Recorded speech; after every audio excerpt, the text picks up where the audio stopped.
अक्षय तृतीया के दिन भगवान ने कुंडों का उद्घाटन किया, इसलिए अक्षय तृतीया में यहाँ मेला होता। तब से भगवान कृष्ण ने स्वयं यहाँ ग्वाल वाल के साथ में स्नान किया। श्री राधा शरणम मम, वृंदावन सो वन नहीं, नंदगांव सो गांव, वंशी वट सो वट नहीं, कृष्ण नाम सो नाम। तो आज हम आए हैं नंदगांव में श्री पावन सरोवर पर। पावन सरोवर, जैसा कि हमने आपको अपनी मानसिक ब्रज 84 कोस की जो यात्रा चल रही थी उसमें भी बताया था कि पावन सरोवर यह वह स्थान है जहां हमारे ठाकुर, हमारे श्री कृष्ण जब गोचारण के पश्चात अपनी गौओं को यहाँ पर पानी पिलाने के लिए आया करते और गौ माता भी यहाँ पर पानी पीने के बाद तृप्त हुआ करती। यहाँ पे अनेक लीलाएं, अनेक जो हमारे चैतन्य महाप्रभु हैं, अनेक संतों की भी यहाँ पे तपोस्थली है, उनके बारे में भी हम आपको बतलावेंगे। और यहाँ पे जो पुजारी जी हैं, महाराज जी हैं, जो यहाँ पे मंदिर में जो सेवा में संलग्न है, उनसे भी हम थोड़ी वार्ता करेंगे और उसको हम आपके समक्ष प्रकट करेंगे। तो पावन सरोवर के बारे में कुछ हम जानकारियाँ प्राप्त करते हैं और अपने आप को धन्य करते हैं और अपने आप को लाभान्वित करते हैं। आइए चलते हैं पावन सरोवर के पावन दर्शन करने। जय जय श्री राधे, जय श्री राधे। जैसा कि हमने आपको बताया था कि हम पावन सरोवर आए हुए हैं, पावन सरोवर के आपको दर्शन कराते हैं और साथ में महाराज जी हैं जो मंदिर है और यहाँ पे पावन सरोवर है, यहाँ पे मंदिर की सेवा में संलग्न है। हम महाराज जी से पावन सरोवर के बारे में जो जानकारी है वह प्राप्त करेंगे और आप सभी उस जानकारी को सुनकर अपने आप को धन्य करें। तो आइए महाराज जी से थोड़ी सी वार्ता करते हैं। राधे राधे महाराज। जय जय श्री राधे राधे। जय श्री कृष्ण। नंदलाला की जय। जय जय श्री नंदलाला की। ये है नंद बाबा का ये भूमि है, नंदीश्वर पर्वत है। अच्छा। नंदीश्वर पर्वत महादेव की तपस्या स्थली है जी। महादेव कैलाश से आके यहाँ तपस्या किया कृष्ण भगवान की सेवा के लिए। तपस्या करने के समय कोई असुर आके तपस्या में विघ्न किया।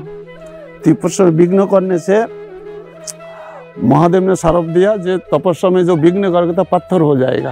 अच्छा। इसलिए नंद बाबा ये जानते थे कि इस विषय में यहाँ कोई असुर नहीं आएगा। जब गोकुल से आकर के नंद बाबा यहाँ बैठे जी। जब यहाँ बैठे तो कन्हैया देखा जी हम जब जिसके लिए आया है धरती में, अब वो नहीं होगा तो क्या होगा, धरती का बड़ा भार हो गया, असुर पैदा हो गया तो इसको कैसे मिटेगा। तो कन्हैया गौशाला ने बहाना बनाया और बाहर जाके जहाँ सामने आ गया सबको मार दिया। तो ये नंदीश्वर पर्वत का चारिधर 56 कुंड है। 56 कुंड है, जहाँ जैसे भगवान लीला किया है लीला का अनुसार नामकरण किया गया है। तो आप लोग आए पावन सरोवर। पावन सरोवर इसलिए हुआ है, एक समय नंद बाबा ब्रजवासी लोग सब तीर्थ जाने के लिए तैयार हो रहे हैं। अच्छा। कन्हैया देखा बाबा कहाँ जाने तैयार कर रहे हैं, हमारा चरण से गंगा की उत्पत्ति है, गंगा 3 लोग पवित्र कर रहा है, अब मुझको छोड़ के दूसरी जगह जाएगा, ये तो ठीक नहीं है। इसलिए कन्हैया ने कहा बोला बाबा कहाँ ही नहीं जाने पड़ेगा, हम सब यहाँ व्यवस्था कर रहा हूँ। पहले ये नंद बाबा का गोचरण भूमि था, छोटा एक डूबा था गौ पानी पीने के लिए। तो कन्हैया आए और सब तीर्थ का स्मरण किया। तीर्थ का राजा प्रयाग उनकी भी बुलाया, हाँ प्रयाग, वो भी आया, बोला प्रभु क्या सेवा, जो ब्रजवासी लोग सब स्नान करेगा यहाँ जल से भर दो। भगवान के आदेश से ऐसे किया, सब ब्रजवासी देखा, सब तीर्थ यहाँ आ गया, सब स्नान किया। स्नान करने के बाद नंद बाबा ने विचार किया कुछ नामकरण किया जाए। तो विशाखा सखी का पिता का नाम पावन। अच्छा। और नंद बाबा का मित्र है। अच्छा। उसी का नाम पर ये पावन सरोवर का नामकरण किया गया। तो नंद विशाखा सखी जो थी हमारी श्री जी की सखी, उनके पिता जो पावन नाम के गोप थे, उनके द्वारा इसका निर्माण कराया गया। उसी के नाम पर नंद बाबा ने नामकरण किया। और उस दिन से अक्षय तृतीया। अच्छा, अक्षय तृतीया का। हाँ, अक्षय तृतीया के दिन भगवान ने कुंडों का उद्घाटन किया। इसलिए अक्षय तृतीया में यहाँ मेला होता। तब से अक्षय तृतीया के दिन यहाँ पे विशेष अनुष्ठान होता है। सब लोग स्नान करने के लिए यहाँ पे आसपास जितने गांव हैं सब यहाँ स्नान करने आते। बाहर से भी जो जानकारी है, जिनको जानकारी आते, और देश विदेश से लोग आकर के यहाँ स्नान करते, आसमान लेते हैं। क्यों? ये नंद बाबा की इसको बारे में जानते थे जी। भगवान कृष्ण ने स्वयं यहाँ ग्वाल वाल के साथ में स्नान किया। हाँ, और राधा रानी आकर के यहाँ स्नान करके कृष्ण के लिए भोजन बनाया, अच्छा। हाँ, इसलिए ये कुंडों का बहुत महत्व है। भगवान का धाम में ये है, भगवान जो मृत्यु लोक में आया है तो 84 करोड़ वृंदावन जो अपराकृत तो वृंदावन का जो लीला है, ये 84 करोड़ के भीतर मृत्यु लोक के जीव के लिए उन्होंने सब प्रकाशित किया। अच्छा। जिस चीज़ है साधन भजन करके ऊपर भगवान के धाम जा सके, इसलिए भगवान ने सब हम लोग के लिए व्यवस्था करके गए। बाद में चैतन्य महाप्रभु, राधा कृष्ण, अच्छा, मिलित तनु चैतन्य महाप्रभु, कलिजुग का युग धर्म प्रवर्तन करने के लिए हरिनाम संकीर्तन दिया है। और कृष्ण ही राधा स्वयं गौर रूप से आया है। अच्छा। आकर के विश्व में, पूरा विश्व में हरिनाम संकीर्तन दिया है। और उन्होंने आकर के यहाँ स्नान करवाया, चैतन्य महाप्रभु जी ने भी यहाँ पर आकर स्नान किया। उसको बाद वर्धमान की राजा आया। अच्छा, वर्धमान राजा। हाँ, वर्धमान के राजा जी। उन्होंने आकर के कुंड तब समय ठीक नहीं था, थोड़ा खराब, उत्थान पतन तो होता ही, जीर्णोद्धार करवाया। हाँ, पूरा ये कुंडों को बनाया जो है ना, ये वर्धमान राजा ने बनाया। अच्छा अच्छा। बनाने के बाद भगवान से प्रार्थना किया, प्रभु आपने तो मुझे अर्थ तो दिया है, आपको सेवा में लग जाए तो मेरा जीवन धन्य हो जाएगा। अच्छा। यहाँ स्नान करके देश में चले गया, उसकी सपनों दिया, जाओ मेरा काम करो।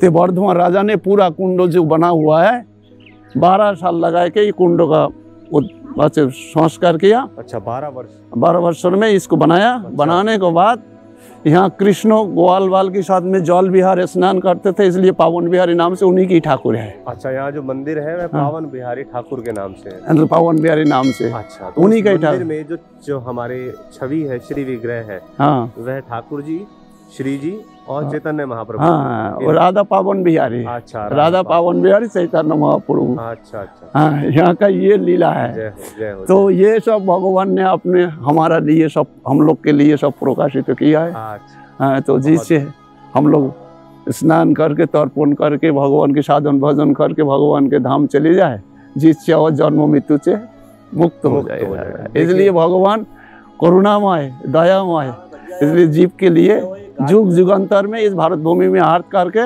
विभिन्न प्रकार के लीला करके चले जाते हैं। जय जय श्री राधे श्याम। देखिए महाराज जी ने कितनी हमें अच्छी जानकारी दी है पावन सरोवर के बारे में, और भी जो पावन सरोवर से जुड़ी हुई जो लीलाएं थी वो सब भी हमें बताया। जीर्णोद्धार के बारे में भी बताया, और अक्षय तृतीया पर विशेष तौर पर यहाँ पर जो भक्तगण है वह आते हैं स्नान करने, आचमन लेने और पूजा अर्चना करने। तो यही बड़े दिव्य जानकारी है महाराज जी के द्वारा हमें सुलभ हुई, और जो हमने स्वामिनी किशोरी जी यूट्यूब चैनल के माध्यम से आप सभी तक पहुंचाई है।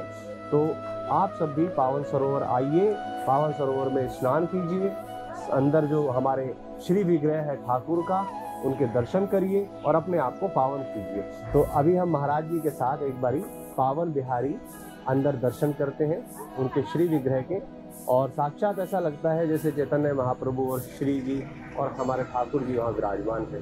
बड़ा ही दिव्य स्वरूप है। तो महाराज जी की कृपा हुई है और उनके साथ हम अंदर दर्शन करने भी चलते हैं। तो आइए दर्शन करते हैं पावन बिहारी के अंदर।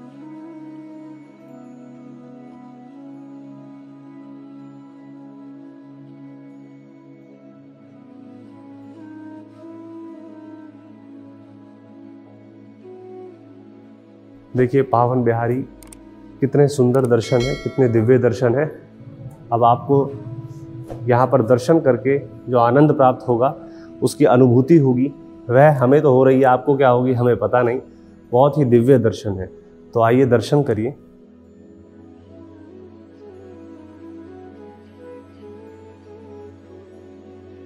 तो महाराज जी यह जो है चैतन्य महाप्रभु हैं हमारे, और इधर यहाँ पर ये हमारे ठाकुर जी हैं, हमारे सांवरे सरोले, और ये हमारी श्री जी हैं। तो दर्शन करिए, बड़े ही सुंदर श्री विग्रह हैं हमारे पावन बिहारी जी का। जय हो श्री पावन बिहारी जी की। फोटो को ले जाओ।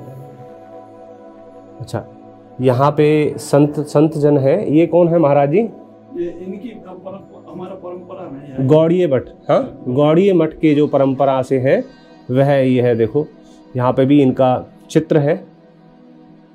ये सारे संत हैं हमारे। जय हो।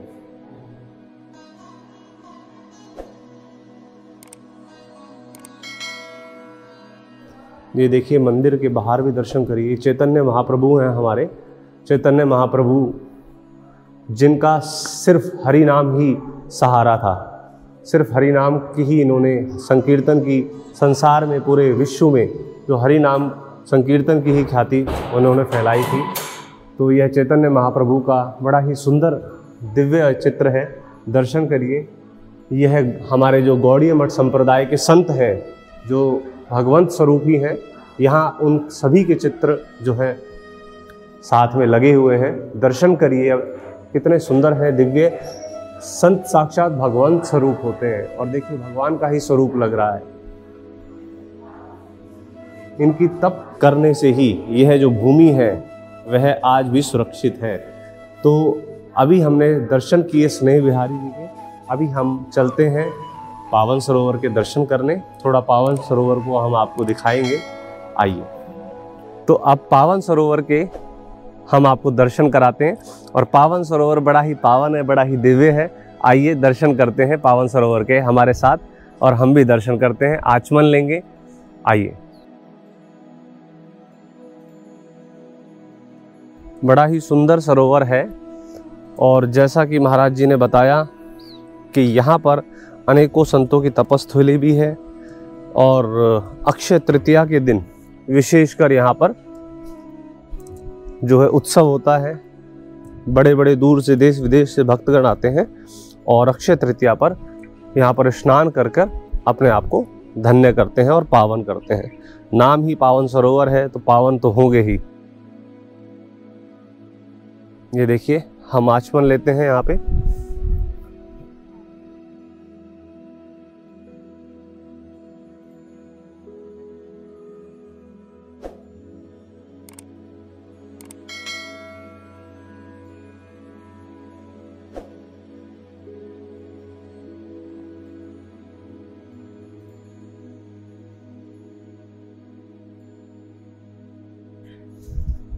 देखिए कितना सुंदर है, दूर दूर तक आप देखेंगे और यहीं पे ही विचार करिए, उसी समय की अनुभूति करिए कि हमारे ठाकुर जी यहाँ आते थे और गौओं को जो है यहाँ पर गौचारण के बाद उनको यहाँ पानी पिलाते थे और गौ माता पानी पीकर यहाँ पर तृप्त होती थी। तो बड़ी लीलाएं हैं। चैतन्य महाप्रभु जी ने भी यहाँ स्नान किया था, तो बहुत ही दिव्य स्थान है। ऐसे स्थानों पर हमें अवश्य आना चाहिए। हमें अपने सनातन संस्कृति में, सनातन धर्म में, हमें अपने तीर्थों के बारे में भी जानकारी अवश्य प्राप्त होनी चाहिए। हमारा उद्देश्य स्वामिनी किशोरी जी यूट्यूब चैनल के माध्यम से सिर्फ यही है कि हर घर में, हर जगह हमारे ठाकुर की लीलाओं के और ठाकुर जी की जो लीला स्थली है, हमारे प्रभु की जो लीला स्थली है, उनका वर्णन हो, उनका चिंतन हो। यही एकमात्र उद्देश्य है। मिलते हैं आपसे अगले प्रकरण में कुछ और ब्रज के दार्शनिक स्थलों के साथ। तब तक के लिए जय गिरिराज, जय ठाकुर जी, जय श्री राधे।